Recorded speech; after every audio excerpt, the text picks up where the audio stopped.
దేవునామానికి స్తోత్రములు. మరి ఇప్పటి వరకు సూర్యం దీవెన కుమార్, సూర్యం కాదు దీవెన కుమార్ ఇప్పుడు చెప్పాడు అసలు దీవెన కుమార్ని దేవుడు ఇంకా దీవించలాగా తన మహిమలో ఆయన వాడుకునేలాగా మన తండ్రి అనారోగ్య స్థితిలో ఉన్నాడు కనుక ఆ తండ్రిని స్వస్థపరిచి మరి దేవుడు మన కుటుంబాన్ని కాపాడి రక్షించలాగా మీ అనుదిన ప్రాంతంలో దీవెన కుమార్ని మీరు జ్ఞాపకం చేసుకోండి. సరే, దేవుని వాక్యం చదువుకుందాం. మొదటి దినవృత్తాంతముల గ్రంథము 29వ అధ్యాయము 17వ వాక్యం చదువుదాం. మొదటి దినవృత్తాంతములు 29:17. నా దేవా, నీవు హృదయ పరిశోధన చేయుచు యథార్థవంతుల యందు ఇష్టపడుచున్నావని నేను ఎరుగుదును. నేనైతే యథార్థ హృదయం గలవాడినై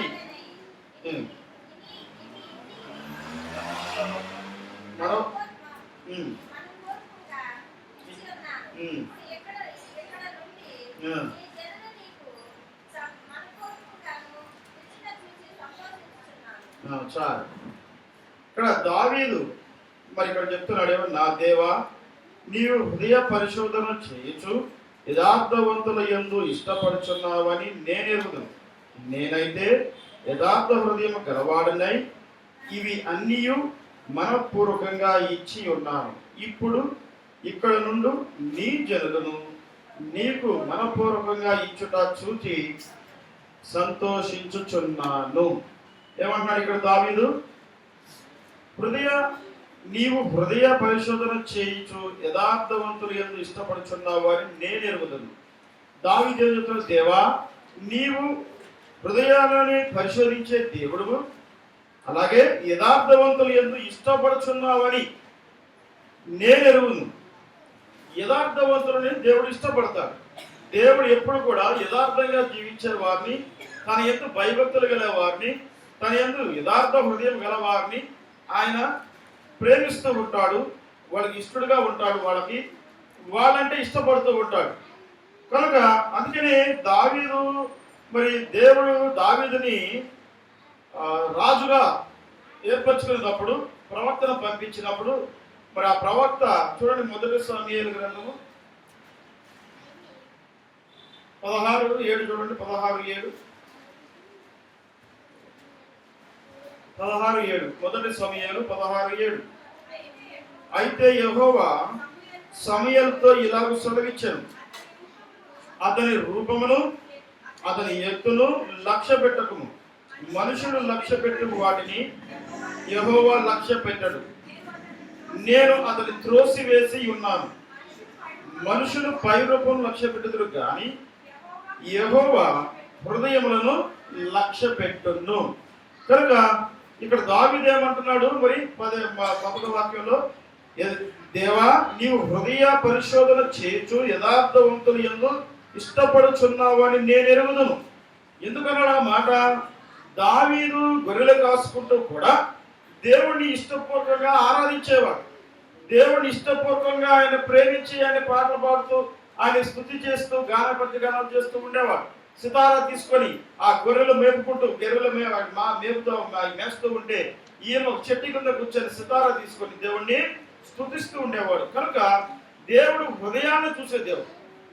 కనుక సమూయేలు ప్రవక్తని పంపించి, ఇదిగో నువ్వు వెళ్ళి నాకు ఇశ్రాయేలు ప్రజలకు రాజుగా ఉండడానికి, ఈ సౌలు రాజుగా ఉన్నాడు ఇశ్రాయేలుకి, కానీ సౌలు నన్ను తృణీకరించి నన్ను లెక్క చేయకుండా నా ఇష్టం కాకుండా తాను ఇష్టం చేసుకుంటున్నాడు. కనుక సౌలును నేను తీసివేసి మరి ఒక వ్యక్తిని రాజుగా చేయాలనుకుంటున్నాను. కనుక నీవు వెళ్ళి యెషయా కుమారుని వాళ్ళందరూ ఒకరిని నువ్వు అభిషేకించు అని చెప్పినాడు. సరే, అందరూ వచ్చినారు. 8 మంది ఎంతమంది ఉన్నారు? 9 మంది. అందరూ వచ్చినారు. అందరు ఎత్తుగా ఎర్రగా చాలా అందంగా ఉన్నారు. కానీ దావీదు ఒక్కడే వారి ఇంట్లో పొట్టివాడు. మరి దావీదు మరి అందరూ వచ్చినారు. ప్రభువా, ఇతనా అంటే కాదు అన్నాడు. ఇతనా అంటే కాదు అన్నట్టు 8 మందిని కాదు అన్నాడు. ఆఖరి 9వ. మరి మరి దావీదు వచ్చినప్పుడు ఇతనే అన్నాడు. సమయాలు కూడా ఆశ్చర్యపడినాడు. ఏంటి ఇంత ఎత్తు ఇంత రూపం అందంగా ఉన్నాడు, వాణ్ణి కాదని ఇయో కొట్టివాడు, మరి బలం లేనివాడు, మరి ఈయన ఎన్నుకున్నాడు రాజుగా అని చెప్పి సమయాలు కూడా ఆశ్చర్యపడినాడు. కనుక దేవుడు హృదయాన్ని చూసే దేవుడు. అందుకని దేవుడు ఏమంటున్నాడు, అయితే యెహోవా సమూయేలు ఇలా ఆలోచించుకుంటున్నాడు. ఏంటి వాళ్ళు ఎత్తుగా ఉన్నారు, వాళ్ళు అందంగా ఉన్నారు, రాజుగా ఉండడానికి వాళ్ళు తగిన వాళ్ళు, కానీ దేవుడు ఏంటి ఎన్నికలైన బక్కగా పొట్టిగా ఉన్నాడు, ఈ దావీదుని ఎన్నుకున్నాడు ఏంటి అని ఆలోచించుండగా అప్పుడు దేవుడు సమూయేలుతో చెప్తున్నాడు, అయితే యెహోవా సమూయేలుతో ఇలా సెలవిచ్చాడు. ఏమని? అతని రూపమును అతని ఎత్తును లక్ష్య పెట్టకము. రూపాన్ని ఎత్తును నువ్వు లక్ష్య చూడొద్దు. ఇవి ఎవరిని చూడాలి? ఏం లక్ష్య పెట్టాలి? మనుషులు లక్ష్య పెట్టి వాడిని యెహోవా లక్ష్య పెట్టడు. మనుషులు చూసేవాడిని దేవుడు లక్ష్య పెట్టడు, చూడదు. కనుక నేను అతను త్రోసివేసి ఉన్నాను, వాళ్ళందరికీ నేను త్రోసివేసి ఉన్నాను. కనుక వాళ్ళందరూ లక్ష్య పెట్టదు, కానీ మనుషులు పై రూపం లక్ష్య పెట్టదు, కానీ యెహోవా హృదయం లక్ష్య పెట్టింది.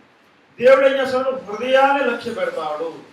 కనుక నీ హృదయము ఎలా ఉన్నదో దానిని బట్టే నీ జీవితంలో సంతోషం కానీ, సమాధానం కానీ, నెమ్మది కానీ ఉంటుంది. కనుక అన్నిటికన్నా హృదయము ఘోరమైనది. అది ఘోరమైన వ్యాధి కదా, మోసకరమైనది హృదయం ఊరినే మోసం చేస్తుంది మనుషుల్ని. కనుక దేవుడు సమూయేలుతో చెప్పింది ఏంటంటే, నీవు అతని రూపమును ఎత్తును లక్ష్య పెట్టద్దు, కానీ మరి మనుషులు లక్ష్య పెట్టేవాడిని నేను దేవుడు లక్ష్య పెట్టడు. నేను అతని రూపమును ఎత్తును చూడట్లేదు, కానీ అతని హృదయాన్ని చూస్తున్నాను. ఎందుకు ఆ మాట అన్నాడంటే, దావీదు గొర్రెలు కాసుకుంటూ కూడా గొర్రెలు మేపుతూ చెట్టు కింద కూర్చొని సితారా తీసుకొని సమయాన్ని పోగొట్టుకోకుండా ఏం చేసేవాడు? సితారా తీసుకొని దేవుడిని స్తుతిస్తూ ఉండేవాడు, పాటలు పాడుతూ ఉండేవాడు. హృదయ పూర్తిగా దేవుడిని ప్రేమించి స్తుతిస్తూ ఉండేవాడు. అందుకని దేవుడు దావీదుని ఎన్నుకున్నాడు. దావీదు పొట్టివాడు, సన్నగా ఉంటాడు, మరి ఆయన ఎన్నుకున్నాడు దావీదు. మనం ఏం చేస్తాం? అబ్బా వీళ్ళెంత మంచివాళ్ళు, వీళ్ళు చాలా అందగాడురా అని చెప్పి మన పిల్లనిచ్చి పెళ్లి చేస్తాం. వాడు చేస్తాడు, తర్వాత ఆయన మంచి చూడటానికి బాగున్నాడు, అందగా ఉన్నాడు, ఎత్తుగా ఉన్నాడు, లావుగా ఉన్నాడు అని చెప్పి మనం పెళ్లి చేస్తాం. పెళ్లి చేస్తే తర్వాత అసలు రూపం బయటపడతాడు. హృదయం తాగి రోజు దంతా ఉంటాడు. అప్పుడేమంటాం మనం? అయ్యో నేను మోసపోయానే,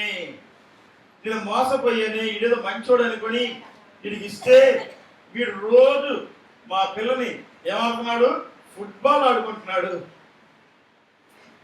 కనుక రూపాన్ని చూడొద్దు, ఎత్తులు చూడొద్దు, హృదయాన్ని చూడదు.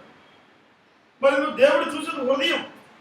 కనుక మానవుడు యొక్క హృదయాన్ని దేవుడు కోరుకుంటున్నాడు, ఆ హృదయాన్ని చూస్తున్నాడు. రూపం ఎత్తులు చూడట్లా.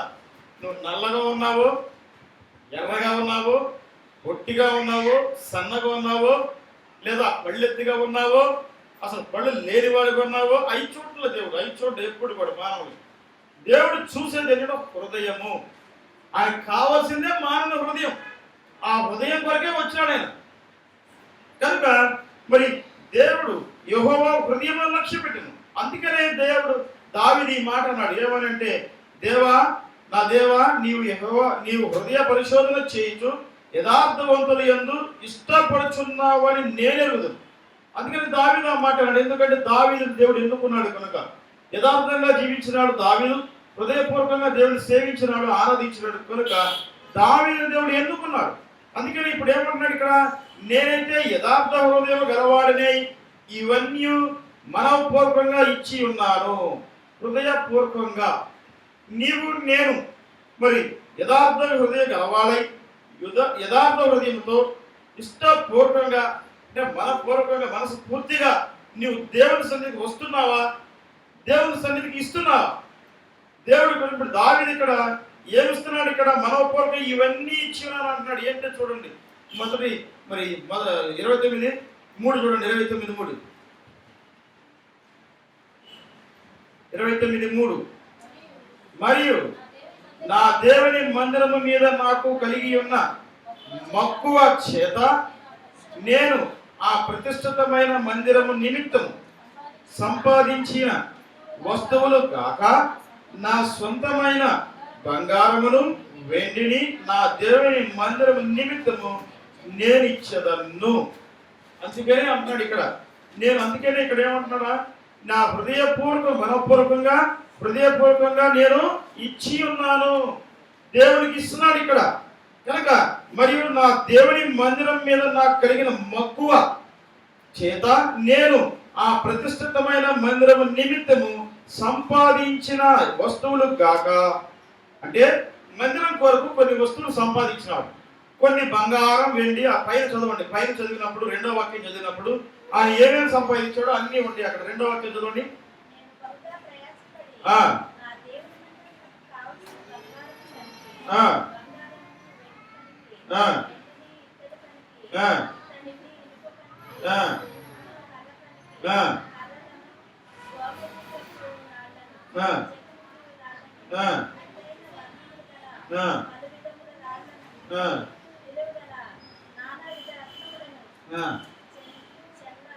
తెల్లని చలువ రాయి విశేషముగా సంపాదించింది. ఇవన్నీ దేవుని మందిరం కట్టడానికి. అంటే ఈయన దేవుని మందిరం కట్టాలనుకున్నాడు. అడిగినాడు దేవుణ్ణి, ప్రభువా మరి నేను కట్టాలా వద్దా, కడదాం అనుకుంటున్నాను అయ్యా. నేనేమో మందిరాల్లో అంతఃపురంలో ఉన్నాను, నీ యొక్క మందసమేమో గుడారాల్లో ఉన్నది. నీ గుడారంలో ఉన్నావు, నేనేమో అంతఃపురంలో పులుగుతున్నాను, నువ్వేమో గుడారంలో ఎండకు ఎండుతూ వాన ధరుస్తూ నీవు ఉన్నావు. కనుక నేను మందిరం కట్టాలి అని దావీదు అన్నప్పుడు దావీదు ఏం చేశాడు, దేవుడు ఏమన్నాడంటే ప్రవక్తతో చెప్పినాడు, నీ కుమారుడు సొలొమోను కడతాడయ్యా. ఎందుకంటే నీవు యుద్ధం చేసి రక్తంతో నీ చేతులు నిండి ఉన్నావు కనుక నీవు మందిరాన్ని కట్టడానికి వీలు లేదు అన్నప్పుడు దావీదు ఏం చేశాడంటే, సరే నా కుమారుడు కడతాడు కదా అని చెప్పి ముందుగానే ఇవన్నీ సంపాదించినాడు.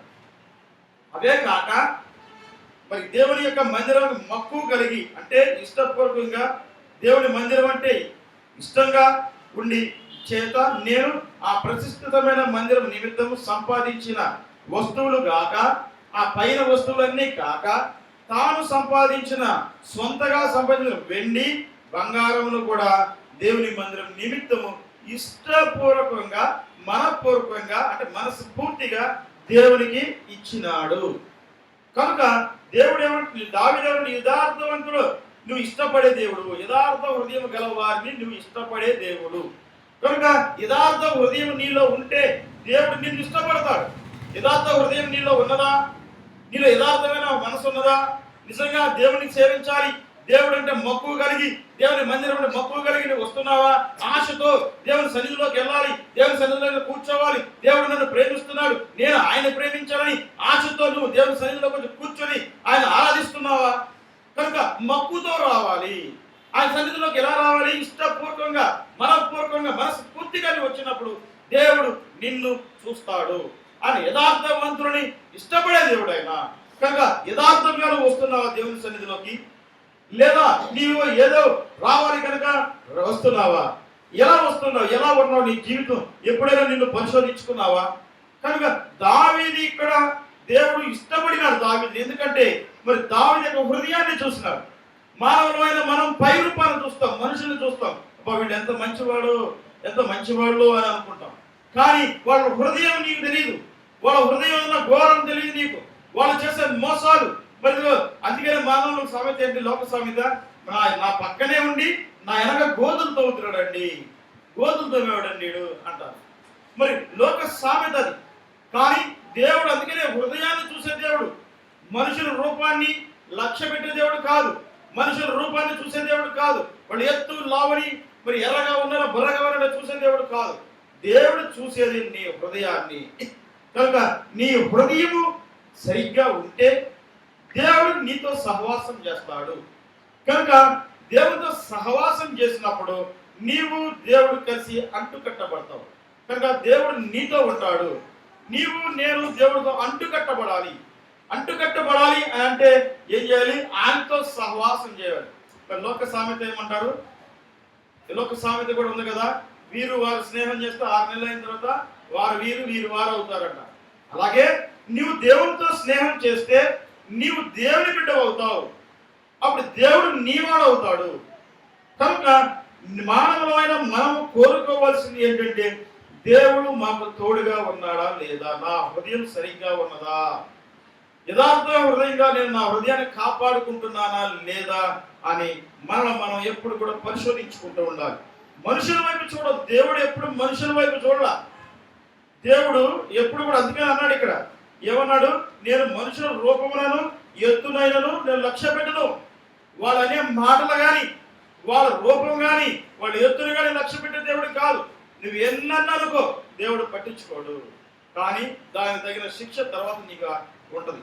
కానీ ఇక్కడ దేవుడు ఏమంటున్నాడు, నేను అతని రూపమును అతని ఎత్తును లక్ష్య పెట్టను, మనుషులు లక్ష్య పెట్టి వాటిని యెహోవా లక్ష్య పెట్టడు. అంటే దేవుడు మనుషులు చూసే వాటిని, మనుషులు లక్ష్య పెట్టే వాటిని దేవుడు లక్ష్య పెట్టడట.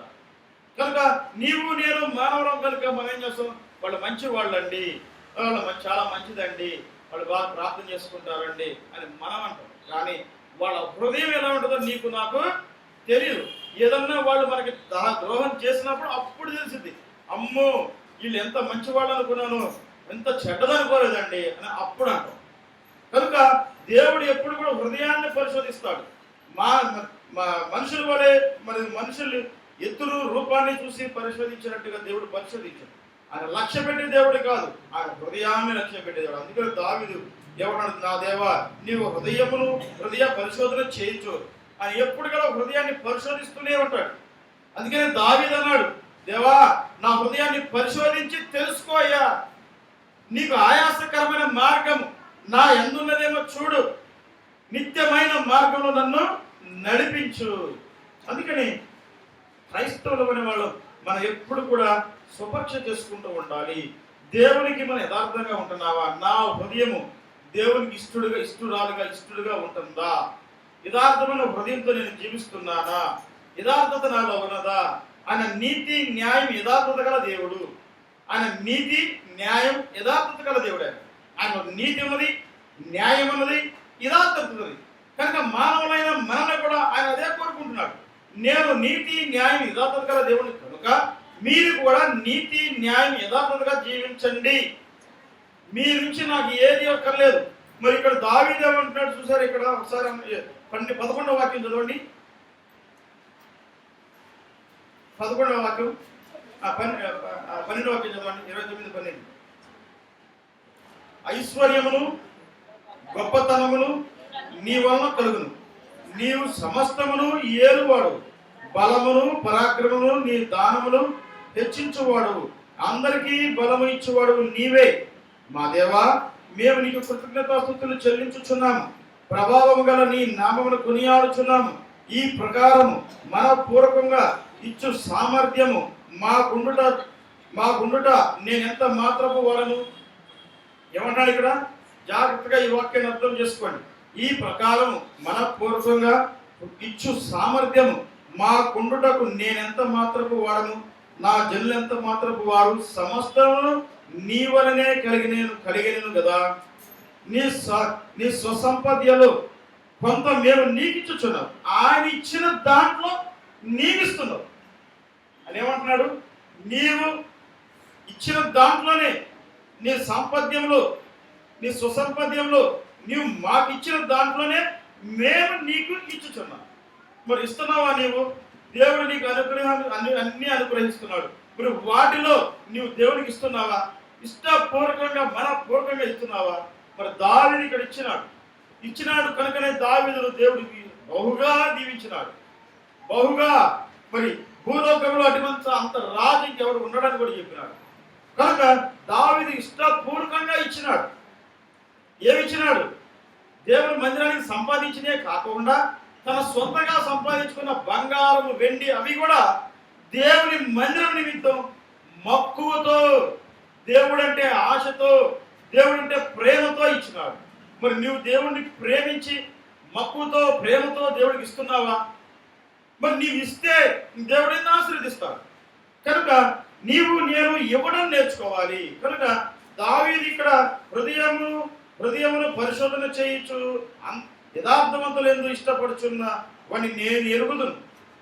నేనైతే యథార్థ హృదయం గలవాడనై ఇవన్నీ మనపూర్వకంగా ఇచ్చి ఉన్నాను. దావీదు ఎవరు?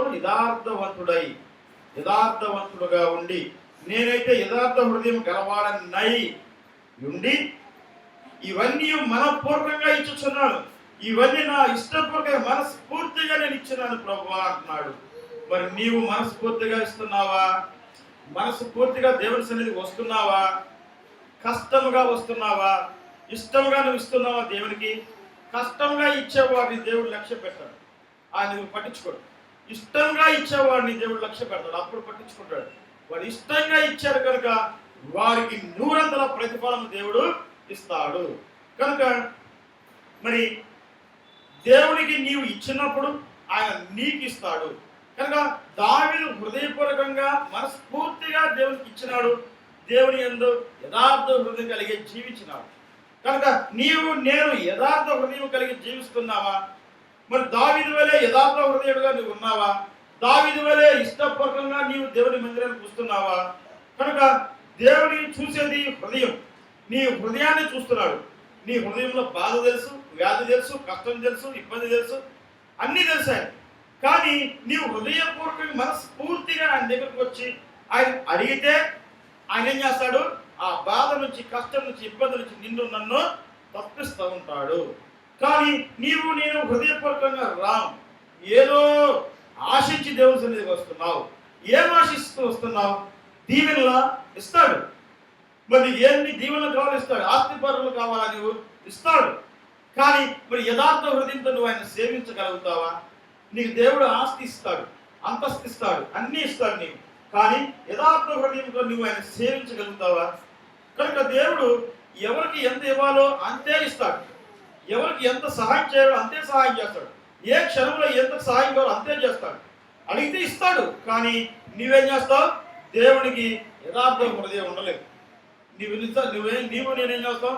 దేన్నైతే ఏ ధనమైతే దేవుడు ఇచ్చాడో ఆ ధనాన్ని మనం ప్రేమించి దేవునికి దూరం అయిపోతాం. కనుక దేవుని సన్నిధికి మనం దూరం అయిపోతూ ఉంటాం. కనుక దేవుడు అందరూ అడిగినన్ని ఇవ్వడు, ఎప్పుడు కూడా ఇవ్వడు. అలా నీకు ఎప్పుడు ఏది కావాలో ఇస్తాడు. ఒకవేళ నీవు దేవుని సేవ నిమిత్తం, దేవుని పరిచర్య నిమిత్తం, దేవుని కొరకు నువ్వు అడిగావనుకో, అప్పుడు దేవుడు ఇస్తాడు నీకు. నువ్వు ఏది అడిగినా ఇస్తాడు. కనుక ఆయన కొరకు నువ్వు అడుగుతున్నావా, లేదా నీ కొరకు నువ్వు అడుగుతున్నావా? నీ కొరకు అడిగితే ఇస్తాడు, కానీ నీకు అడిగినంత ఇవ్వడు. నువ్వు ఏమి కోరుకుంటున్నావు అది ఆ క్షణం వరకే నీకు సహాయం చేస్తాడు. నీ అవసరం ఏంటో ఆ క్షణంలో అవసరం తీరుస్తాడు. కనుక నీవు నేను అదే కాకుండా దావీదు ఏమంటున్నాడు ఇక్కడ? మనపూర్వకంగా ఇచ్చి ఉన్నాను, ఇప్పుడు ఇక్కడుండు నీ జనులు నీకు మనపూర్వకంగా ఇచ్చుట చూసి సంతోషించుచున్నాను. దావీదే కాదు, అక్కడున్న ఇశ్రాయేలీయులు కూడా, వారు కూడా మనస్ఫూర్తిగా దేవుడికి ఇచ్చినారంట. ఏమి ఇచ్చినారు వాళ్ళు? ఎవరెవరు ఇచ్చినారు చూడండి. 6వ వాక్యం చదవండి. 6వ వాక్యం.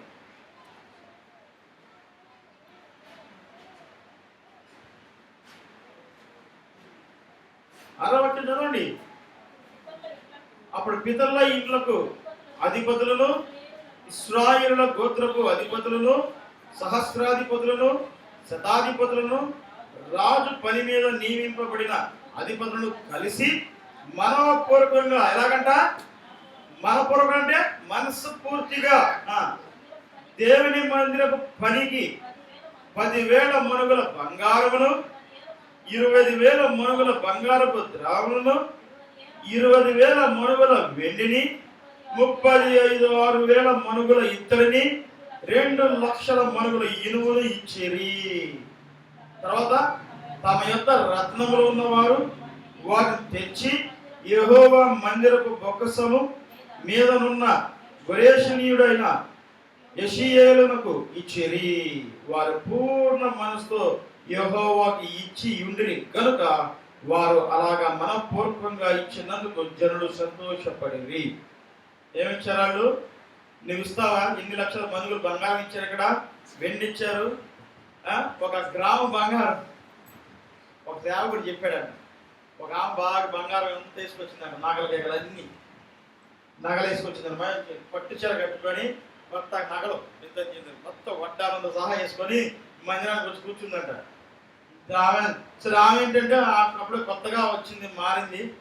దేవుడు చెప్పాడమ్మా, ఆమె చెప్పండి, ఇదిగో నా కుమార్తె, నీవు ఇప్పుడే దేవుడు నాకు చెప్తున్నాడు, దేవుడు నేను నీకు చెప్తున్నాను, నీవు ఇదిగో ఆ బంగారం వెండి అంతా తీసేసిన నా సేవకుడికి ఇచ్చేయి అన్నాడు. ఇదేంటి, నేను రాక గుడికొస్తే ఇవన్నీ ఇచ్చబడి ఇవ్వకపోతే దేవుడు నిన్ను శిక్షిస్తాడు అన్నాడు. అమ్మ భయం వేసి ఏం చేసింది, మొత్తం తీసుకొచ్చి ఇచ్చిందని. మరి దేవుని మందిరాన్ని కొరకు నువ్వు ఒక గ్రామం బంగారం ఇస్తున్నావా? ముక్కు పొడక ఏదైనా ముక్కు పొడక ఆ ముక్క పొడక ఉంది, ఆ ముక్కు పొడక అమ్మ దేవుడు ఇచ్చామన్నాడు, ఆయన మందిరాన్ని కొరకు కట్టుకుంటున్నాం, ఇవ్వమంటే ఇస్తావా?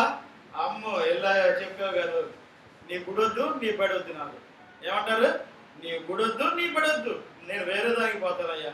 ఇదేంటి నువ్వు బంగారం అడుగుతున్నావు?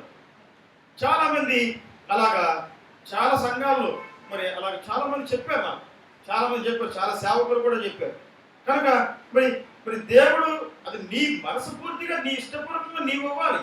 వాక్యం విని వాక్యాన్ని నీకు అర్థమైతే అప్పుడు దేవుడికి మనస్ఫూర్తిగా హృదయపూర్వకంగా నీవు ఇస్తావు. కానీ ఇస్తే ఏంటి ఈ వాక్యాలు చెప్తున్నాడు ఈ మధ్య అనుకుంటున్నాడు, ఇదివరకు చెప్పలేదు, ఇదివరకు వద్దన్నాడు, ఇప్పుడు కావాలంటున్నాడు ఏందినా అని అనుకుంటున్నాడు. ఎందుకో మరి వాక్యం నాకు నేను అసలు సిద్ధపడలా, నేను ఇదిగో రక్తం గురించి దాని గురించి సిద్ధపడితే ఇప్పుడు ఇదిగో ఆయన చేసిన సాక్ష్యానికి బట్టి మరి ఈ వాక్యం దేవుడు చూపించాడు, ఈ వాక్యం చెప్తున్నాను నేను. అంతేగాని నేను ఏదో కావాలని నా యొక్క ఆలోచన బట్టి నేను చెప్పట్లా. కనుక దావీదు హృదయపూర్వకంగా అందుకే దేవుడు హృదయాన్ని పరిశోధించే దేవుడు. మరి ఆయన సాక్ష్యం చెప్పాడు, ఆయన హృదయం దేవునితో సహవాసం చేయాలని ఉంది, నాతో దేవుడితో ఉండాలని, దేవుడిని నేను ఆరాధించాలని, ఇదిగో నేను దేవుడు పిలిస్తే నేను సేవ చేస్తాను ఏంటి, లేదా పరిచయం చేయమంటే నేను పరిచయం చేస్తాను, అది మాటలో ఏదైనా ఏ భాషలో నేను చేస్తాను అని మనం చెప్పాడు ఆయన. నాకు సాక్ష్యం చెప్పాలని అడుగుదాం అనుకున్నాను, నోరు వచ్చింది కానీ నేను అడగలేకపోయాను అని. వెళ్ళేవాడు నువ్వు సాక్ష్యం చెప్తానంటే నేను ఎందుకు ఇవ్వను, ఇస్తాను అని చెప్పాను. మరి ఇవాళ ఇస్తానన్నారు, ఇవాళ అడిగాడు, చెప్పమన్నా చెప్పాడు. కనుక దేవుడు ఆయన హృదయంలో మరి ఆయన చెప్పాడు, సాక్ష్యం చెప్పాడు, విన్నారు కదా, ఎంత ఘోరమైన మరి తప్పిదాలు చేశాడు, ఒప్పుకున్నాడు, హృదయపూర్వకంగా సంఘం ఎదురు ఒప్పుకున్నాడు. కనుక ఆయన హృదయంలో ఇప్పుడు సమాధానం వచ్చి ఉండాలి. ఇదిగో ఎందుకంటే సంఘానికి చెప్పాడు కనుక, సంఘంలో ఒప్పుకున్నాడు కనుక, తండ్రిని కొట్టాడు, తల్లిని తిన్నాడు, మరి తల్లిదండ్రులు సన్మానించుకున్నాడు. ఎవరైనా అలా కొట్టిన వాళ్ళు వాళ్ళ ఆయుష్ మధ్యలోనే పోద్దని చెప్పినాడు దేవుడు. తల్లిదండ్రులు తిట్టినా, తల్లిదండ్రులు కొట్టిన వాళ్ళని, తల్లిదండ్రుల మీద చేయి చేసుకున్న వాళ్ళని దేవుడు ఏం చేసిన మధ్యలోనే తీసేస్తాను అన్నాడు. మరి ఆయన మారాడు. ఇప్పుడు దావీదు పాపం చేసినప్పుడు ప్రవక్తను పంపించి హెచ్చరిస్తే వెంటనే మారాడు. అలాగే ఆయన తప్పును చేసుకొని మారినాడు కనుక ఆ శాపం ఆయన మీద లేకుండా పోయింది, రాదు. ఆయన ఏం చేసాడు, తీర్మానం చేసుకున్నాడు, ఇదిగో నేను ప్రభువా నీ కొరకు నేను బ్రతుకుతా, నీ కొరకు నేను సేవ చేస్తా. ఇదిగో మా చెల్లి కూడా ఉందండి, మా చెల్లి కూడా బాప్టిజం తీసుకోవాలనుకుంటే ప్రార్థన చేయండి, ఆమె అక్కడ వైవీరావు హాస్పిటల్లో స్టాఫ్ నర్సుగా చేస్తుంది, మేము ఇద్దరమేనండి ఇక్కడికి వచ్చేసాం, ఆమె కూడా హాస్టల్లో ఉంటుంది అని చెప్పాడు. మంచిది. మరి ఇప్పుడు దేవుడు అంటే ఆశాతంలో ఉన్నది, మరి దేవుడు అటువంటి హృదయాన్ని చూస్తాడు కనుక ఆయన ఆశపడినాడు కనుక దేవుడు అతని హృదయాన్ని బలపరుస్తాడు. కనుక నీ హృదయాన్ని నీవు బలపరచాలంటే నీవు నీ హృదయాన్ని ఆశతో హృదయపూర్వకంగా మనస్ఫూర్తిగా నువ్వు దేవుని సన్నిధిలోకి రావాలి, దేవునికి ఇవ్వాలి. దావీదు ఇక్కడ ఇచ్చినాడు కనుక మనపూర్వకంగా ఆయన ఏమంటున్నాడు, మరి నేను మక్కువతో, నాకు దేవుడు అంటే మందిరం మీద ఉన్న మక్కువతో నేను నేను ఇచ్చినాను, అవే కాకుండా నా సొంతవి కూడా ఇచ్చినాను అంటున్నాడు. అంటే మక్కువ కావాలి. మక్కువ ఉందా నీకు? దేవుడు అంటే ఆశ ఉన్నదా? దేవుని సన్నిధిలోకి రావాలనే ఆశ నీకున్నదా? దేవుడితో సహవాసం చేయాలనే మనసు నీకున్నదా? కనుక దేవుడు చూసేది నీ ఆస్తి అంతస్తు కాదు, ఆయన ఇచ్చినవన్నీ ఆయనే ఇచ్చాడు నీకు. ఇప్పుడు దావీదు ఏమన్నాడు ఇక్కడ, ప్రభువా నీవన్నీ నాకు అనుగ్రహించావు, మరి నువ్వు ఇచ్చినవే, నా గొప్పతనం ఏముందయ్యా, నాలో ఏమున్నది ప్రభువా, మరి నువ్వు ఇచ్చినగా అన్నీ అన్నాడు దావీదు. మరి నీవెప్పుడైనా అన్నాను అలాగా, ప్రభువా మరి దేవుడికి నీ ఇవ్వడానికి నువ్వు ఎప్పుడైనా ముందుకు వచ్చావా? నిన్న సాక్షి మొన్న చెప్పాడు నాకు ఆయన, శనివారం ఇప్పుడు వాక్యం చెప్పాను నేను, ఇప్పుడు ఏ వాక్యం నాకు గుర్తులేదు. పేదవాళ్ళకి ఏదో సహాయం చేయమని, పేదవాళ్ళకి ఇవ్వమని, నీవు ఒక చీర ఇది ఉంటే ఒక చీర కొనుక్కుంటున్నావు కదా పండగలకి, నీవు ఇదిగో మరి లేని వారికి కూడా ఒక 200-300 పెట్టి ఒక చీర కొను ఇవ్వని ఆ రోజు చెప్పే వాక్యం చెప్తే తెల్లారి ఆయన వచ్చి ఏం చెప్పాడంటే, అన్నయ్య మరి ఆ వాక్యము దేవుడు నా గురించే మాట్లాడినాడు. నేను ఇదిగో అలాగా నా దగ్గర కొంత డబ్బు ఉంది, టిఫిన్ చేయాలి, కానీ మరి నువ్వు చెప్పావు కాబట్టి నేను దేవుడి కొరకు ఇవ్వాలని చెప్పి ఎవరైతే ఎక్కడ చెప్పేది అక్కడ బందర్ రోడ్ నుంచి బెంజింగ్ మీద దాకా నడుచుకుంటూ వెళ్ళి నా చేతిలో 300 రూపాయలు ఉన్నాయంట. ఆ 300 చిల్లర మార్చి ఎవరు కనపడితే ఎవరు అడిగితే వాళ్ళకి ఇచ్చుకుంటా వచ్చాడంట. ఇచ్చినా ఎంత ఇచ్చినా అవి తరగలేదంట. ఏమైందంట, ఎంత ఇచ్చినా అవి అట్టనే ఉన్నాయంట, అయిపోలేదంట డబ్బులు. సరే మళ్ళీ బీసెంట్ రోడ్ వెళ్ళండి, ఇక్కడ నుంచి నడుచుకుంటా బీసెంట్ రోడ్ వెళ్ళండి. తర్వాత బీసెంట్ రోడ్లో కనపడే వాళ్ళందరికీ మరి ఒకరిని చూసి నాకు జాలేసింది, వాళ్ళకి ఇచ్చాను. కనుక అది ఇచ్చిన తర్వాత అతని దేవుడు వేరే ద్వారా ఆయనకు సహాయం చేసినాడు. నువ్వు అందుకని హృదయపూర్వకంగా నీకు ఇస్తే ఏదో ఒక రూపంలో నీకు దేవుడు సహాయం చేస్తాడు. అయ్యో నా దగ్గర 10 రూపాయలే ఉంది, ఇప్పుడు నాకు టిఫిన్ లేదే అని అనుకుంటే ఆయన అనుకున్నాడంట, టిఫిన్ లేకపోయినా పర్లేదు, నేను దేవుడికి ఇవ్వాలి, పేదవాళ్ళకి ఇవ్వాలి అని చెప్పి పేదవాళ్ళకి ఇచ్చాడంట. మరి వాళ్ళ చెల్లి కూడా అడిగిందంట, ఈ అన్నయ్య నీకు టిఫిన్ చేయడానికి డబ్బులు ఉన్నాయా, కావాలా డబ్బులు అంటే వద్దు, నాకు వద్దు అన్నాడంట. నాకు వద్దమ్మా అని చెప్పి వచ్చేసాడంట. వచ్చేసి 10 రూపాయలు ఏమంటే ఆ 10 రూపాయలు అట్టనే పెట్టుకుని తీసుకొచ్చి కానుకేసాడంట. సందాలకి ఇక్కడ మన కానుకేసాడంట. కానుకేసి వెళ్తుండగా బండి అక్కడ ఎవరితో ఆగిపోయిందంట. బండి అయ్యా టైర్ మార్చి అయ్యా అన్నారంట. టైర్ మార్చాడంట. టైర్ మార్చితే ఇది కొంత డబ్బు ఇచ్చిన, వద్దండి నాకు డబ్బులు వద్దన్నాడంట. లేదు లేదు తీసుకో అని చెప్పి ఇస్తే అది 150 రూపాయలు ఉన్నాయంట. ఎంతనే ఇచ్చింది ఎంత దేవుడికి? 10 రూపాయలు. మరి దేవుడు ఎంత ఇచ్చాడానికి? 150 రూపాయలు ఇచ్చాడు. ఇది సత్యం. దేవుడి సన్నిధిలో మరి నువ్వు ఎంతగా నువ్వు హృదయపూర్వకంగా నువ్వు దేవుడికి ఇచ్చినప్పుడు దేవుడు నిన్ను ఎన్నడూ పస్తులు పెట్టడు. దేవుడిని నమ్మిన బిడ్డలు ఎన్నడూ పస్తులు పెట్టడు. దేవుడిని నమ్మిన బిడ్డలు ఎన్నడూ పస్తులు పెట్టడు. కనుక నువ్వు దేవుడికి ఇవ్వటం నేర్చుకో, అప్పుడు అభివృద్ధి చూస్తావు, నువ్వు ఫలిస్తావు. ఈ లోకంలో నువ్వు ఫలించాలంటే దేవుడికి ఇవ్వాలి. దేవుడికి ఇచ్చి చూడు. దేవుడు అందుకనే మీరు ఇచ్చి నన్ను ఏమన్నా శోధించమన్నాడు. ఇచ్చి శోధించుకోకుండా నువ్వు ఇవ్వకోకుండా శోధిస్తావు. ఇవ్వకోకుండా ఉపవాసం ఉండి ఏం చేస్తావు? ప్రభువా ఇయ్యయ్యా ఇయ్యయ్యా ఇయ్యయ్యా సహాయం చేయ్యా, కాపాడయ్యా, రక్షించయ్యా రక్షించయ్యా రక్షించయ్యా అంటావు. ఏం రక్షిస్తాడు? నువ్వు ఇద్దేనాగా రక్షించేది, నువ్వు ఇద్దేనాగా నీకు కాపాడేది, నువ్వు ఇద్దేనాగా దాన్ని ఇచ్చేది మరి నీకు. కానీ మానవ స్వభావం అది. కానీ దేవుడిని ప్రేమను తెలుసుకున్న వాళ్ళు, దేవుడు అంటే భయం ఉన్నవాడు, దేవుడిని రుచి చూచిన వారు అలా సహాయం చేస్తారు, ఇస్తారు. నువ్వు దేవుడు ఏమన్నాడు?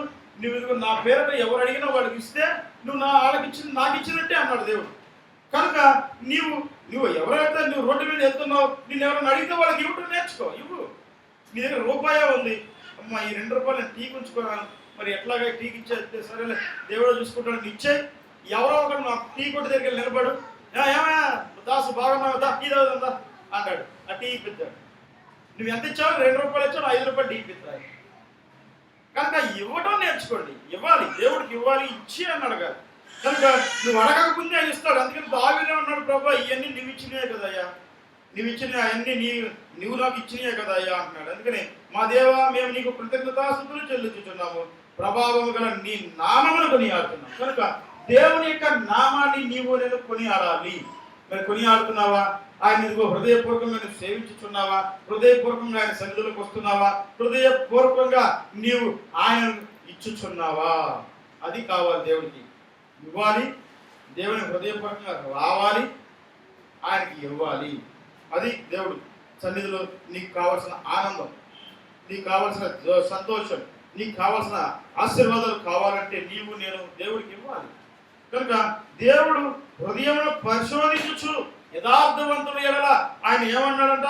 ఇష్టపడుతున్నాడంట. యథార్థంగా ఉండేవాడికి ఇష్టపడతాడు, యథార్థత చూస్తాడు దేవుడు.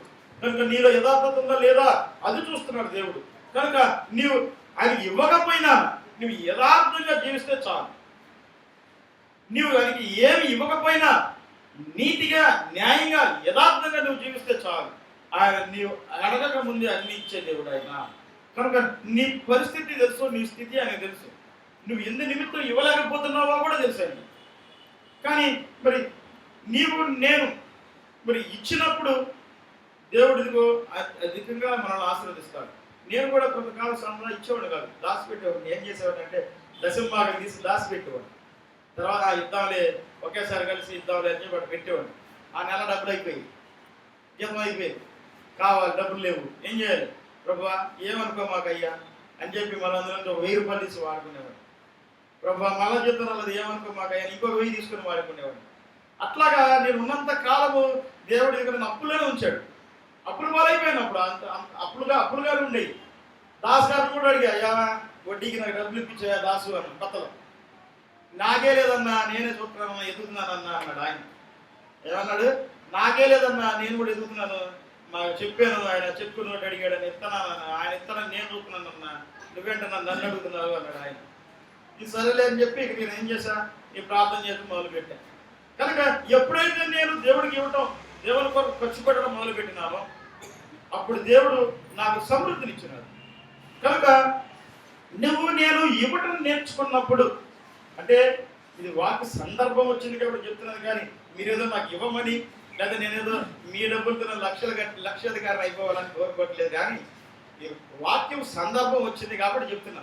మళ్ళీ చాలా మందికి డౌట్లు వస్తాయి, ఏంటి ఎప్పుడు చెప్పరాడు, ఈ మధ్య డబ్బుల గురించి చెప్తున్నాడు అని.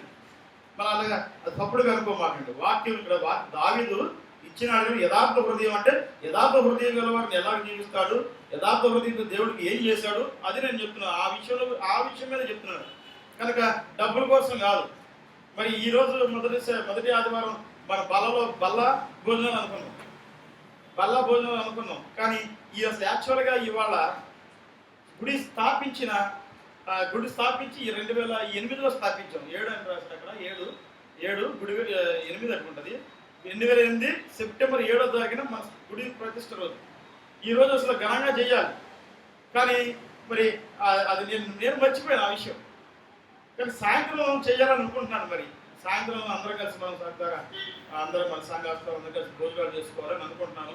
మరి రాత్రే చెప్దాం అనుకున్నాను, కానీ సాతాను గాడు ఒక బీజం వేసాడు. అక్కడ ఒక ఆమె వాక్యం తగిలి గబగబలు వేసి వచ్చి వాక్యం దొంగలను పట్టిస్తుంది. వాక్యం ఏం చేస్తుంది, దొంగలను పట్టిస్తా ఉంటుంది. మరి వాళ్ళు ఏం మాట్లాడుకున్నారు నాకు తెలియదు. అయ్యా నేనేం చెప్పలేదయ్యా, నేను ఏం అనలేదయ్యా, దైవ సాక్షి అయ్యా, విధవరాలు ప్రార్థన అయ్యా, అదయ్యా ఇదయ్యా అని అందా. ఏమైందమ్మా అసలు ఏంటంటే, అయ్యా నేనేం చెప్పలేదయ్యా, నేను ఏం అనలేదయ్యా అంటే, ఏమన్నావో నాకు తెలియదు కదా, ఏమన్నామంటే అది చెప్పట్లే అంటే ఆమెకు అర్థమైంది ఏంటంటే, ఓహో అవతల వ్యక్తి ఈయనకు చెప్పలేదు, ఈయన తెలిస్తే అడిగేవాడు కదా అని ఆమెకు అర్థమైంది. అప్పుడు అర్థమైంది ఆమె. అర్థమయ్యి ఆయన, అయ్యా నేను విధవరాలను అయ్యా, నేను ఎప్పుడు అట్ట అనలేదయ్యా, నేను అసలు అట్ట సేవకులు అన్నయ్యా అయ్యయ్యా అంది. ఇది ఏమన్నావమ్మా అంటే చెప్పట్లే. ఏమన్నామంటే అప్పుడు అర్థమైంది ఆమెకి ఏంటంటే, ఓహో అవతల వ్యక్తి నాకు చెప్పలేదు, ఈయనకు తెలియదు అనుకొని కామ్గా వెళ్ళిపోయింది. ఇక ఆ మధ్య దాంతో నాకు ఇక నేను పిలిచి అయిపోయిన తర్వాత పిలిచి మరి రేపొద్దున ఏం చేద్దామమ్మా అని మాట్లాడదాం అనుకున్నా. అంజమ్ గారు లేరు మొన్నటిదాకా. నాకు అంజమ్ గారు ఊరికి లేరు, అందుకోసం రోజు ప్రార్థన చేస్తున్నాను రావాలని, ఎంత ప్రభక్షేమంగా తీసుకురాయాలి, ఈ రోజు కల్లా వచ్చేయాలని ప్రార్థన చేస్తున్నాను. మరి రాత్రి చూస్తే వచ్చింది అంజమ్ గారు ఉన్నారు. ఎప్పుడు వచ్చారు అంజమ్ గారు? 3 రోజులు అయిందండి. మరి 3 రోజులు నేను గమనించిన దాన్ని. మరి ఇవాళ సాయంకాలం ఏదన్నా మనం వండుకొని చక్కగా మన అందరూ కలిసి, బట్టి దాస్ గారు కూడా కొత్త బండి కొన్నాడు.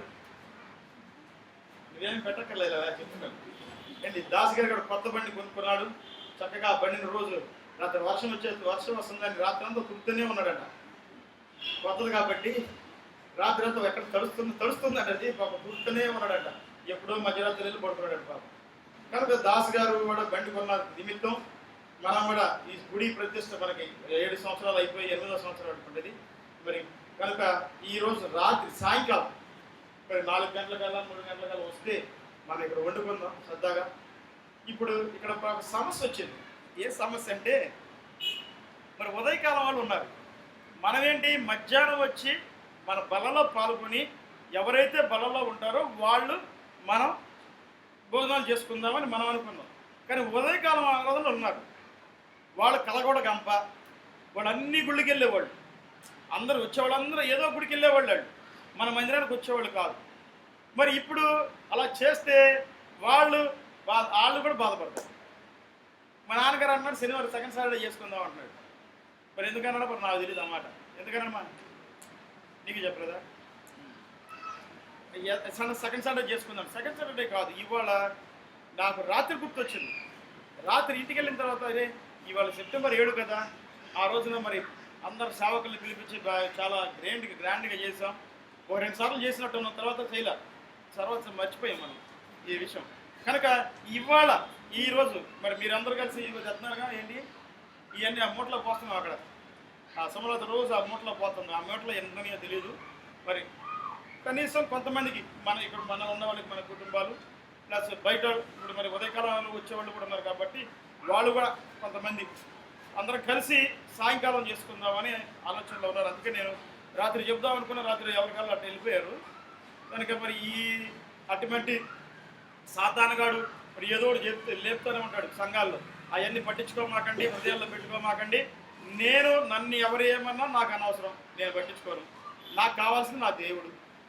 నేను ఒకళ్ళు వచ్చినా నేను వాక్యం చెప్తాను, ఒకళ్ళు రాకపోయినా నేను ఒక్కడనే వాక్యం చెప్పుకుని వెళ్ళిపోతాను. మా తాతగారు అనేవాడు, మా తాతగారు ఉన్నాడు. మా తాతగారు అబ్బాయి అప్పుడు మారాడు. ఆయన చుట్టూ తాగేవాడు, బీట్లు తాగేవాడు, అన్నీ తాగి అయిపోయిన తర్వాత ఆఖరి స్టేజ్లో అంటే ఆఖరంటే కొద్దిగా బాగా ఇదిగా ఉన్నప్పుడే నేను సువార్త చెప్పాలి అబ్బాయి అన్నాడు. మరి చెప్పు అన్నా. ఏం చేస్తామన్నాడు. మా ఇంటి దగ్గర గది ఉంది. ఆ గదిలో కూర్చొని పెద్దన్నే లేచి ఆయన పాటలు పాడుకుంటే ఆయన వాక్యం చెప్పుకునేవాడు, ఆయన పాటలు పాడుకునేవాడు, చప్పట్లు కొట్టి పాటలు పాడుకునేవాడు. ఒకసారి అన్నాడు, అబ్బాయి నాకు కూర కావాలన్నాడు. ఏది గొట్టం ఉంటుంది కదా, గొట్టంతో పెట్టుకొని మాట్లాడతారు కదా, ఇదివరకు మాట్లాడేవాడు. రోడ్ల మీద వచ్చి అది పెట్టుకొని సువార్త చెప్పేవాడు పాటలు. అది కావాలబ్బాయి నాకు అన్నాడు. ఎందుకు తాత అన్న. నేను ఆ కొండ మీదకి పొద్దున్నే లేచి ఆ కొండ మీదకి వెళ్తాడన్న. ఆ కొండ మీదకి వెళ్ళి కొండ మీద నుంచి వాక్యం చెప్తాను నేను అన్నాడు. కొండ మీదకి వెళ్తే అక్కడ వాక్యం చెప్తే ఎక్కడికి ఎక్కడ పడుతుంది, అక్కడ వరకు వెళ్ళిపోతుంది. అక్కడ రాళ్ళకి గొట్టలో చెప్తా ఏంటి, ఇక్కడే చెప్పు అంటే అప్పుడు అక్కడ స్కూల్ దగ్గర స్కూల్ ఉంది కదా, స్కూల్ ఎరుగులోడు ఉండేవాడు. ఆ ఎరుగులోడికి వెళ్ళి ప్రతి చిన్న గుడ్డి తీసుకొని ల్యాంతర్, ఆ కృష్ణాలు పోసుకుని ల్యాంతర్ తీసుకుని వెళ్ళి వాళ్ళకి వెళ్ళి వాక్యం చెప్పి మరి వాళ్ళకి ఆహారం పెట్టి వచ్చేవాడు, అన్నం కూడా పెట్టేవాడు. వాళ్ళకి ప్రతి వారం వాళ్ళు అయ్యగారు అనుకుంటే వాళ్ళు కూడా వచ్చేవాడు. ప్రతి వారం ఆయన వెళ్ళి అక్కడికి వెళ్ళి వాళ్ళకి ఏదో ఒకటి వండి తీసుకెళ్ళడమో లేదా అక్కడికి వెళ్ళి వండించడమో పెట్టి వాళ్ళకి ఏదో ఒకటి చేసేవాడు, సువార్త ప్రకటించేవాడు. మరి అలాంటి ఆశ కలిగి ఆయన ఉన్నాడు. కనుక మరి నేను మరి అటు ఆశ నీకు ఉన్నదా, దేవుని సన్నిధిలో ఉండాలి, దేవునితో సహవాసం చేయాలి, దేవుని పిల్లలతో నేను ఉండాలని. సాతాను ఏదో ఒక రూపంలో రేపుతూ ఉంటాడు. సాతాను మరి ఏదో సంఘాన్ని చెడగొట్టి సాతాను గారు ముఖ్యం చెప్పాడు. అందుకే చెప్పే కదా నిన్న వాడు సంఘం ఒకటే అంటున్నాడు, అన్నా నేను వెళ్ళిపోయే సమయం వచ్చింది, అందుకని అందరం చెడగొట్టి వెళ్ళిపోతాను అంటున్నాడు. నేను అందరం చెడగొట్టి నాతో పాటు తీసుకెళ్ళిపోతాను, నేను సమయం వచ్చేసింది, నేను వెళ్ళిపోవాల్సిన సమయం వచ్చింది. కనుక సాతాను గారు చేసిన పనులు కనుక పట్టించుకోవద్దు, దయచేసి వాటి మనసులో పెట్టుకోవద్దు. ఎవరు ఏమన్నా నన్ను ఏమన్నా అనుకోండి, నేనేం పట్టించుకోను, నాకు అనవసరం. నేను దేవుడి మీద యథార్థంగా ఉండి దేవుని సేవ చేయాలనే నాకు ఒక కోరిక. మిమ్మల్ని కూడా ఆ యథార్థతలో నడిపించి నేను ఎలాగ నా కష్టాల నుంచి బయటకు వచ్చానో మీరు కూడా అలాగనే రావాలని, నా వల్ల మీరు కూడా ప్రార్థన చేసుకొని సమస్యలు కష్టాలు జయించాలని ఒక ముఖ్యమైన ఉద్దేశంతోనే నేను మరి మీకు వాక్యం చెప్తున్నాను. కనుక నాలో ఏ స్వార్థం లేదు, నాకు ఎవరి మీద పగలేదు. అందరూ నాకు కావాలి, అందరూ దేవుని బిడ్డలు, మనందరం పరలోక రాజ్యానికి వెళ్ళాలి. అక్కడ కూడా మనం ఆనందించాలి. అది ఇక్కడ ఆనందించాలి, పరలోకంలో కూడా ఉండాలి. కనుక సాతాను ఏదో చిన్న ప్రేరేపిస్తూ ఉంటాడు, సాతాను చిన్న గొడవలు లేపుతూ ఉంటాడు. అవన్నీ పట్టించుకోవద్దు. మరి ఇదిగో మీరు దేవుణ్ణి ప్రేమించే వాళ్ళైతే, నిజంగా దేవుణ్ణి ప్రేమించే వాళ్ళైతే వాటిని పట్టించుకోవాలి. నిజంగా దేవుడి కొరకే మేము బ్రతకాలి, దేవుని వాక్యం కావాలి, మాకు దేవుడు కావాలి అన్న వాళ్ళైతే అవి పట్టించుకోరు. కనుక వాళ్ళని క్షమించడం నేర్చుకోండి, ప్రార్థన చేయి వాళ్ళ కోసం. వాళ్ళకి ప్రభా వాళ్ళు ఇట్లా అన్నారు, నన్ను ఆయన క్షమించి దీవించి ఆశీర్వదించు, అంతే. దేవుడే చూసుకుంటాడు. అందుకని దేవుడే ఉన్నాడు, నీ పగవారి కోసం ప్రార్థన చేస్తే అప్పుడు నిప్పులు తీసుకెళ్ళి వాళ్ళ మీద పోసినట్టు ఉంటుంది. దేవుడే చెప్పాడు పగ తెచ్చుకుని నా వంతు.